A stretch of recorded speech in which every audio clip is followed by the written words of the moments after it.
Like, it is the craziest thing in the world to me that people are bringing up Jaylen Brown as a potential trade target. The Boston Celtics, every team in the league, every single team in the NBA is looking for a two-way wing who can create shots, who can knock down threes, who can defend at a damn near all defense level. Every team is looking for one of those guys that's 25 years old and older. The Celtics have two of them. It is such a ridiculous competitive advantage for them moving forward. Just given point guards are not the most difficult thing to find on the market. The Celtics have not done that well yet, but you can find them. Centers are available. Like, you're not going to have a problem finding a center in the NBA. The fact that they have two elite level wings, those are the hardest things to find in the NBA. You can build around them. The Celtics have not done a great job of building around them thus far. Like, looking back, to me, the guy that would have made the most sense in the world for them was like Alex Caruso, right? They should have signed someone like that this past offseason. They had the mechanics to do it. It would have been pretty easy. That guy makes more sense than, for instance, Dennis Schroeder on this roster, right? So what was Boston thinking? Like, because they wound up with Dennis Schroeder, right? Like, it's not like they were like, oh, we got to get Dennis. And it's not like a terrible long-term deal. Like, it's a 1 year deal. Fine. They get out of it.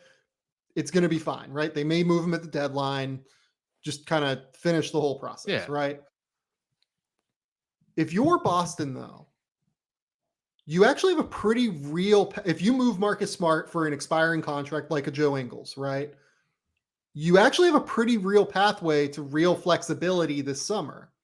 You can do something like not pick up the Al Horford, what is it? I think it's like 13 million guaranteed, something like that. You create 13 million of cap space that way. You create the 17 million of cap space that you get by not having Marcus Smart on the roster for next season. I personally think that it would be pretty easy to move some of their younger players. Like, if they wanted to move that Romeo Langford deal off of the books for a second round pick or something, I think a lot of teams would probably be pretty interested in taking a flyer on him. It's actually pretty easy for them to get to a point where they have real flexibility going into this offseason with basically like Jayson Tatum, Jaylen Brown, Robert Williams as like the three guys that they're building around, and then keep a couple of young guys on the roster as well. I mean, if I'm them, I agree with you. I'm trying to do that because I think that this season for Boston, look, they're not good enough to win a title, right? Like, we just strongly believe that, right? They're not winning a title this year. I mean, they're a play-in team, maybe. Yeah, like, they're somewhere between the 6 and the 8 seed. Yeah, exactly. Maybe the 5 and the 8 seed, right? Right. They sneak if they get the 5 seed, they snuck there. Totally. So you're in that ballpark, right? You and I both believe that just because of the ridiculous advantage they have of having Jaylen Brown and Jayson Tatum, that their aims should be higher. I kind of think that this season does not matter for Boston. The season that matters is next season, because that's when Jaylen Brown has 2 years left on his deal going into next season. They need to start proving starting next season to Jaylen Brown and Jayson Tatum that they're building something sustainable that they can actually build around them long term. Now, I think that there is a world also where I wonder if they could be like the third team in a deal for Ben Simmons and end up with Ben Simmons, right? Like, that gets complicated, and I don't know how you would necessarily do it salary-wise. Like, it would have to involve Al Horford going somewhere else, and then, like, it'd almost have to involve maybe we'll pitch the Ben Simmons Celtics deal later, because I have someone asked me about Jaylen Brown for Ben Simmons, and I was like, why would Boston give up Jaylen Brown? No, I have a crazy, man. Yeah, no, I would much rather have Jaylen Brown than Ben Simmons. Yeah. I have a weird 3-team trade that I think could actually make some sense. Is Oklahoma City in it? No, it involves Portland.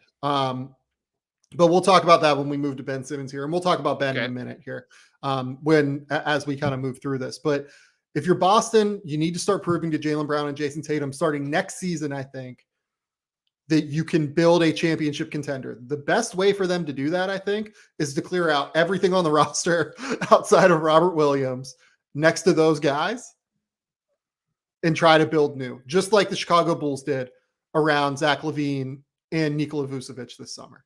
Like that to me is the pathway for the Celtics. Get all sorts of flexibility, do it that way.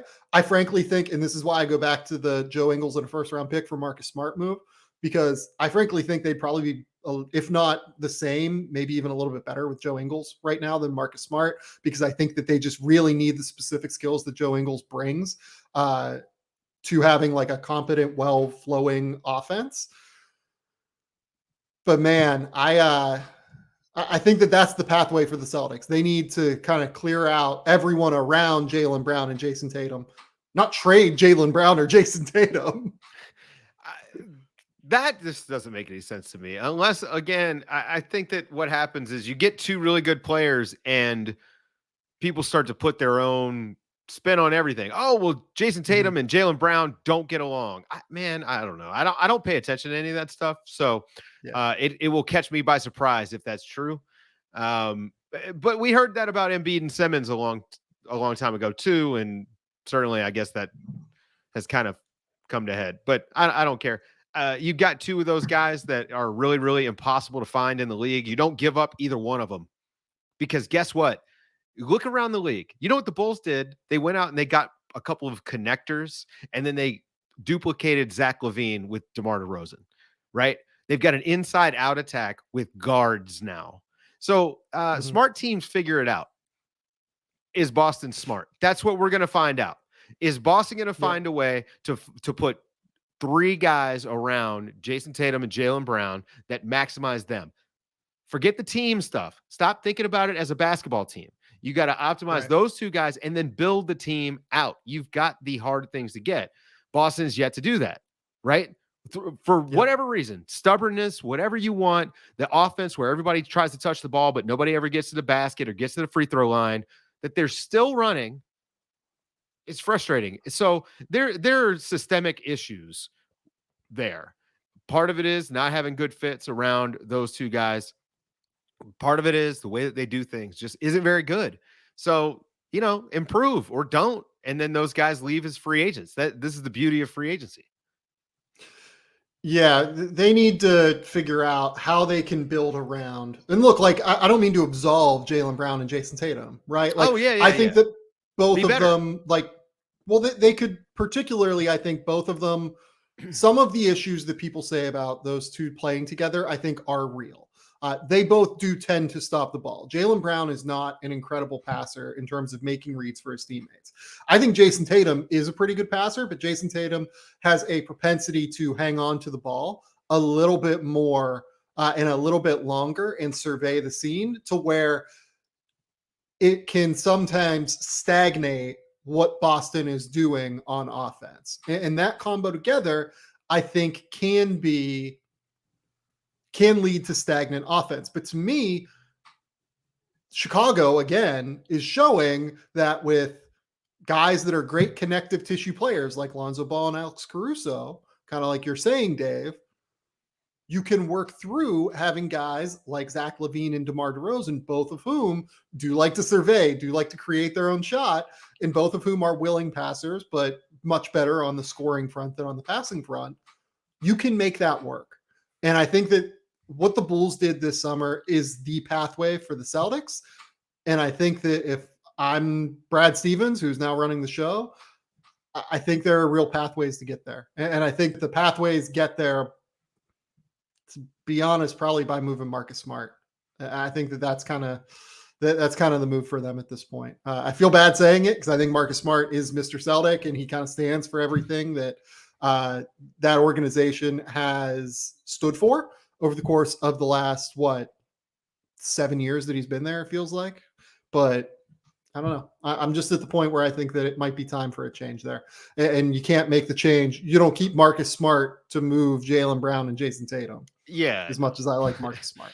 Yeah, I mean that is legit. Like, I don't know. Anybody thinking that this team should or is going to move Jaylen Brown or Jayson Tatum. Now watch them trade Jayson Craziness. Tatum next week, and I look like a real idiot. But I just don't. I don't see that happening.